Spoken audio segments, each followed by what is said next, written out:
This is World Report. Good morning. I'm Marcia Young. Ministers in the new Liberal cabinet are rolling up their sleeves and getting to work. To all people that are in the auto sector, my goal is to make sure that I'll be there for you, fighting for you. Industry Minister Melanie Joly says she plans to talk to the head of Honda by the end of the day. The company is postponing its investment in an electric vehicle supply chain in Canada. New U.S. tariffs have caused Honda's profits this year to take a dive. And Prime Minister Mark Carney says this is a hinge moment for the country. He's holding his first cabinet meeting of this parliament right now. Janice McGregor is our senior parliamentary reporter. And Janice, what does Carney's new cabinet tell us about his approach to this moment? Marcia, perhaps one of the biggest headlines yesterday was the Prime Minister's decision to swap his foreign minister. Melanie Joly insisted yesterday the decision to no longer serve as the government's top diplomat was hers.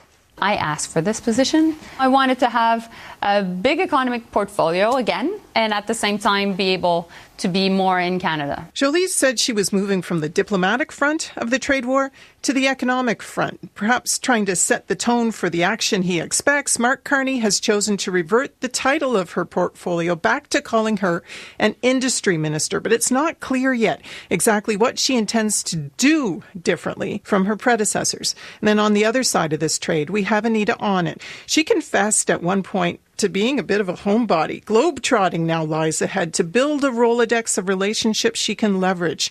Under crisis circumstances, Carney may also see himself as Canada's top diplomat. He told reporters yesterday, for example, that the person in charge of Canada's critical relationship with the White House is him. We're also seeing some signs from the Conservatives. They are planning to do things differently, too. That's right. Pierre Poilievre had signalled previously that the opposition could cooperate to help defend Canada's sovereignty in the wake of Washington's threats, for example. But yesterday, Ontario Conservative Kyle Seaback appeared to go farther than that. So if they're looking at ways to approve pipelines or permitting process for mines a lot faster, I think those are things we could absolutely support. If they finally decided that they wanted to do something about the revolving door of crime, we would look to support that. If the opposition moves on from the dysfunctional filibustering that dominated last fall to a strategy of negotiating specific votes to shape and influence policy, that may be a hopeful signal for the next parliament. Thank you, Janice. You're welcome. The CBC's Janice McGregor in Ottawa. I am also ordering the cessation of sanctions against Syria to give them a fresh start. The sanctions were really crippling, very powerful. U.S. President Donald Trump addressing the U.S. Gulf Cooperation Council in Riyadh today. Moments earlier, he sat down with Syria's interim president, Ahmed al-Sharaa. The White House says the two leaders discussed tackling terrorism as well as future economic investments. The CBC's Chris Brown is following Trump's trip through the Middle East. In Syria's capital, Damascus, there were celebrations after Donald Trump announced an end to U.S. economic sanctions on the country, the most severe of which had been in place for 14 years. They were imposed in the repressive regime of Bashar al-Assad, but allies of the insurgent leader who recently pushed him out, Ahmed al-Sharaa, urged the U.S. to give Syria a chance to rebuild its crushed economy and stabilize the country at a fragile moment. Until today, it had been more than 25 years since Syrian and U.S. presidents had met face-to-face, but Saudi officials released silent video of Trump shaking hands with Sharaa and then sitting next to him and speaking through an interpreter. Later, Trump addressed the leaders of Gulf nations at a summit. We are currently exploring normalizing relations with Syria's new government, as you know. We will be dropping all of the sanctions on Syria, which I think really is going to be a good thing.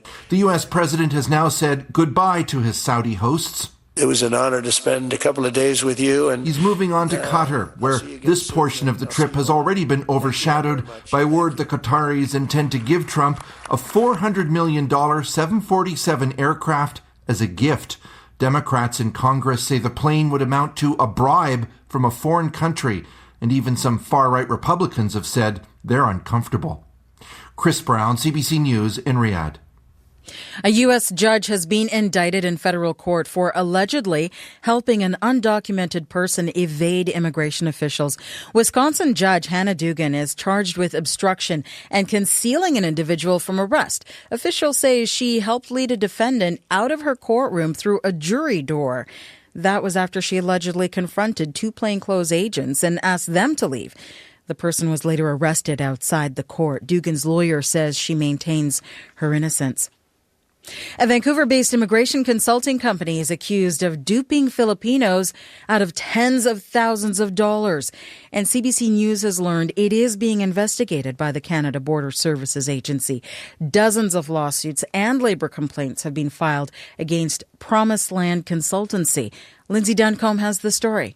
The Promised Land. Michael found Promised Land Consultancy on Facebook in late 2023. He's from the Philippines. We aren't using his real name because he fears repercussions.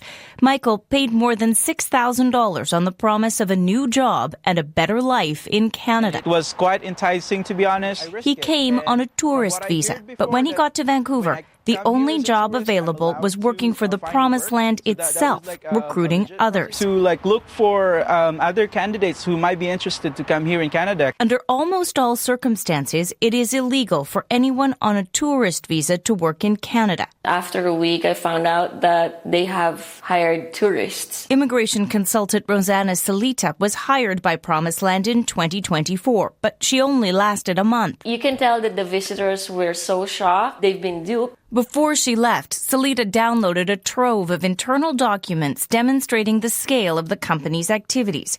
CBC News added up the fees from invoices sent by Promised Land for a 7-month period. From August 2023 to May 2024, the company received at least $500,000. The Promised Land Consultancy is facing 15 labor complaints and 11 lawsuits.